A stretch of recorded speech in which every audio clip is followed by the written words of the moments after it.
Há milênios, os malditos Devitas criaram um culto chamado Filhos do Rei Escarlate, que muitos anos depois, após serem massacrados e apenas sobrarem poucos, na atualidade, eles capturaram 7 mulheres, fazendo um procedimento taumaturgo em meio que encarnaram as esposas do Rei Escarlate e engravidaram elas para terem filhos do Rei Escarlate. Mas a fundação encontrou elas e as levaram para a fundação e deram a numeração de SCP-231.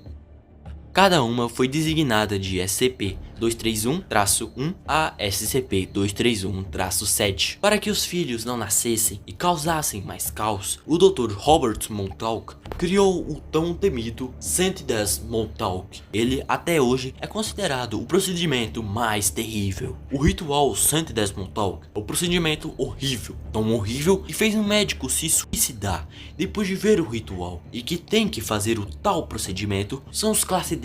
Eles têm que ter tido algum crime envolvendo abuso sexual, mas pelo motivo do procedimento ser muito cauteloso, 6 das 7 esposas morreram, dando à luz a SCPs perigosos, mas apenas uma sobreviveu, a 7ª e última, Arrabat, a que não foi subjugada pelo Rei Escarlate. Ela ficou sendo submetida no 110 Montauk por um longo tempo, até o Conselho 5 decidir deixar ela dar à luz, pois eles acreditavam que por causa dela ser a última, ela não daria vida ao monstro, e sim a um grande herói.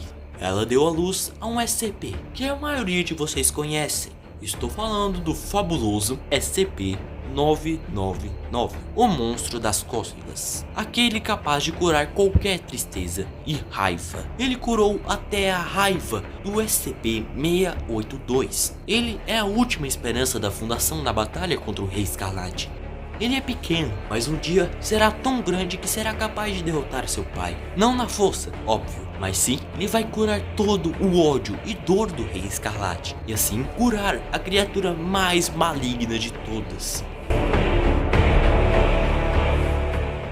Acredite se quiser, mas a proposta de Tufto para o SCP-001, Rei Escarlate seria um SCP classe Safe, sim, seguro. O porquê? Segundo o próprio Montauk, é impossível tentar conter o Rei Escarlate, e não há nada que podemos fazer, tudo isso é inútil. A única coisa que a fundação faz para poder conter o rei é o procedimento 110 Montauk. O que você não sabe é que o procedimento é uma grande mentira.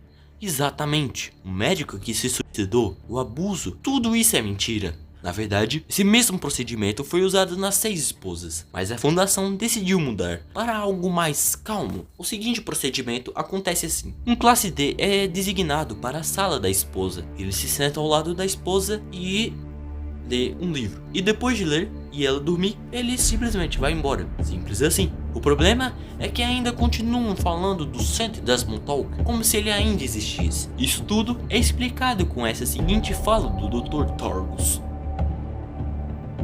o demônio não precisa ser contido por atos horríveis e repugnantes, Montgomery. O demônio só precisa acreditar que coisas horríveis e repulsivas estão sendo feitas em seu nome.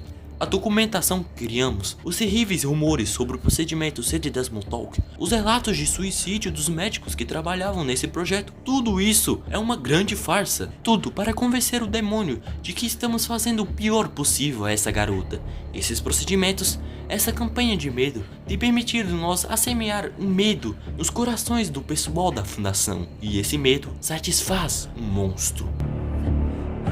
Rei Escarlate não tem olhos, nem orelhas, mas ele sente através do medo das pessoas que coisas horríveis estão sendo feitas em seu nome. É isso que faz ele achar que aqui está sendo dominado por ele, mas na verdade aqui está em paz, coisa que o rei odeia, e por isso que todos acreditam que coisas horríveis estão sendo feitas. Mas o problema é que tudo isso tem que continuar assim, pois senão o rei vai acordar. Dr. Targus é um gênio, pois conseguiu enganar uma simples entidade cósmica que pode nos matar a qualquer momento, porque ele criou um símbolo, e deuses do passado, incluindo o próprio Escarlate, são limitados a símbolos, mas a real esperança é o 999. Na descrição dele, não fala nada da origem dele, pois isso revelaria que o procedimento é uma farsa. E o monstro das cócegas, ser um filho legítimo do rei, é um dos únicos que podem o matar. Ele é pequeno, mas um dia sua luz ficará mais forte que a escuridão do rei. Mas até lá, O mal sempre será maldito.